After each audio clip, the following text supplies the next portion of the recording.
भारत के लिए एक बहुत ही ज्यादा बैड न्यूज है। बैड न्यूज ये है कि पीटीआई की अभी रिपोर्ट आई है। ईरान और इजराइल के चलते वॉर के तहत भारत में जो फॉरेनर इन्वेस्टर थे उन्होंने अपना 52,000 करोड़ रुपए भारत के इकोनॉमी से निकाल लिया है। कहने का मतलब जो फॉरेनर थे जिन्होंने भारत में इन्वेस्ट किया था वो अपना पैसा निकाल कर चले गए। निकालने का रीजन भी यही निकल के आता है कि भारत सरकार का जो स्टेटमेंट है बहुत ही ज्यादा मजबूत स्टेटमेंट नहीं दे रहे ईरान और इजराइल के चलते वॉर के तहत। इस बात को हम सारे भारतवासी जानते हैं, लेकिन फिर भी हम चीजों को समझते हैं कि ये हमारे लिए सबसे ज्यादा बैड न्यूज क्यों बन रही है। देखो, जब बाहरी मुद्रा आती है यानी कि बाहरी करेंसी आती है हमारे देश में इन्वेस्ट करते हैं तो एक अच्छा खासा इंफ्रास्ट्रक्चर खड़ा होता है।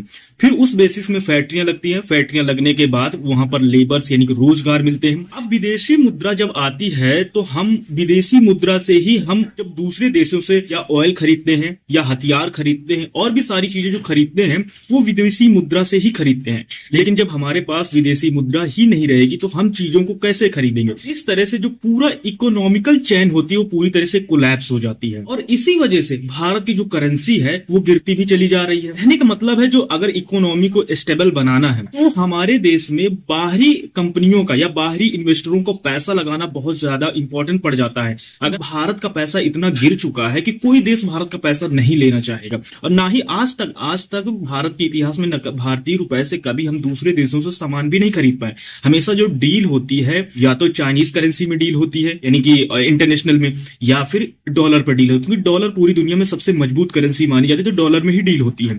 और डॉलर में डील करने के लिए हमारे पास डॉलर होने चाहिए और डॉलर तभी आता है या तो हम सामान को दूसरे देश में बेचें, उससे जो इतना पैसा आता है वो डॉलर में आएगा, या फिर दूसरे लोग आकर हमारे देश में इन्वेस्ट करें तब जाके डॉलर आएगा।